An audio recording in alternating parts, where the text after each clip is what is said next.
It's Tuesday, February 16th. I'm Lucie Steiner. And I'm Sam Seder. Which of these stories will you be talking about today?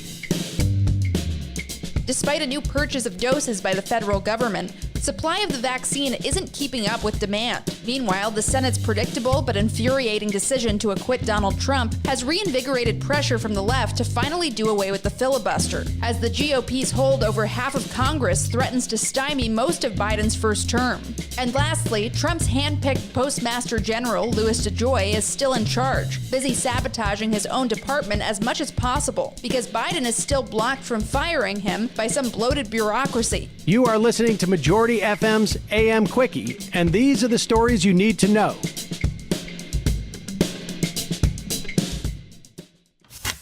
Once again, we've got good news and bad news in the battle with COVID-19. The good news is that many states have broadened their eligibility standards to let millions more Americans with pre-existing conditions access the vaccine. The bad news is that right now, there just isn't enough vaccine to keep up. The New York Times reports that large states like California and New York have already almost exhausted their initial supply of the vaccine, even as they make more appointments available. That doesn't mean everything will grind to a halt, however. More doses are on the way, as the government is buying them up as quickly as possible. But right now, it appears that available supply is quite a bit lower than demand. Some states are taking the opposite tact in this situation and keeping their eligibility requirements strict. But either way, increasing the rate of vaccination is one of the most crucial things we should be looking to the government for right now. Both the Moderna and Pfizer vaccines at wide use in the U.S. have been shown to be effective on the more contagious British variant of the virus, which is quickly becoming the dominant strain in the country. The WHO recently added to this vaccine arsenal, certifying the AstraZeneca vaccine on Monday. That vaccine could alleviate some of the supply concerns, as it requires less delicate handling than the Moderna and Pfizer vaccines do. The more vaccines, the better at this point. By now, you've surely heard the news. Over the weekend, the Senate voted to acquit former President Donald Trump in his second impeachment case. In all, a total of 57 senators voted to convict Trump, a clear majority, but still well short of the two-thirds vote needed to succeed. Crucially, the Senate also failed to even call witnesses in the case, a development that Senate Democrats basically passed up in favor of delivering the predictable result just a bit faster. There are a couple of ways the grand case against Trump could go from here. As Common Dreams notes, it's still technically possible for charges to be filed against Trump in the nation's usual criminal justice system. And that could be popular. One recent poll showed that 60% of Americans think the Senate should have convicted Trump. So why not a normal court? Still, that option is probably a long shot, as politicians in power on both sides seem more interested in getting Trump out of the public eye as quickly as possible. The second after effect of the Senate's failure could be a little more promising. Activists hope that the failure to secure a supermajority to convict Trump could be the final straw that pulls the Senate toward ending the filibuster, the procedural roadblock that could let Republicans jam up the Democrats' legislative agenda. To do so, they'll have to convince holdouts like Joe Manchin and Kristen Sinema that tossing the filibuster is the only way to go, which is still a tall order. But still, the failure of Donald Trump's second trial is a pretty compelling argument as to why Democrats should seize the reins for real. Hey, Majority.fm's AM Quickie is fueled by JustCoffee.coop.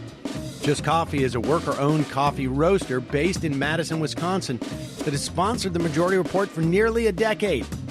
Check out their collection of fair trade roasts, including our own Majority Report blend, and regardless of what you order, receive 10% off of your order when you use the code MAJORITY at checkout. All shipping, of course, is free. That's coupon code MAJORITY at justcoffee.coop.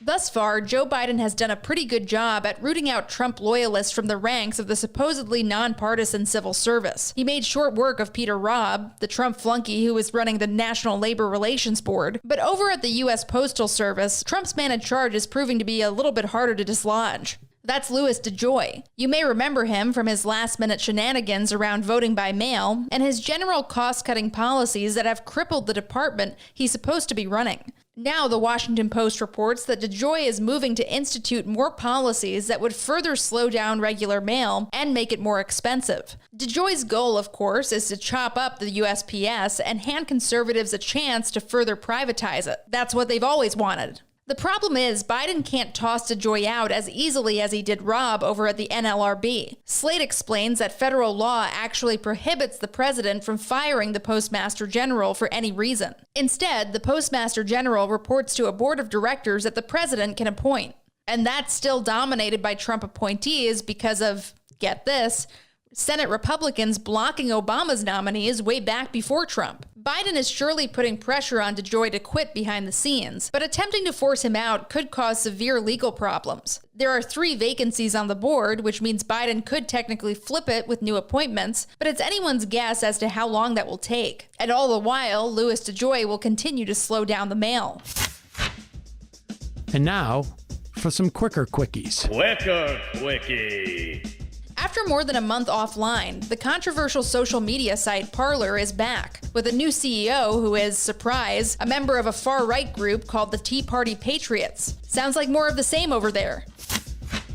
A sudden cold snap and snowstorm in Austin, Texas, has crippled infrastructure throughout the city as frozen wind turbines and limited gas supplies caused rolling blackouts and some long-term outages around the city and surrounding areas, leaving thousands without consistent heat and over 1 million without power. In Myanmar, protests against the recent military coup continue even in the face of brutal repression. The latest tactic is widespread work stoppages, as government employees have led a semi-organized campaign of walkouts and skipped work that have limited the new military leader's ability to govern. And finally, in Afghanistan, Taliban advances around major cities have once again pushed the country to a breaking point, according to the New York Times. The final 2,500 U.S. troops are set to leave the country in May, giving the Biden administration basically a no-win scenario for the country's future. Quicker Quickie.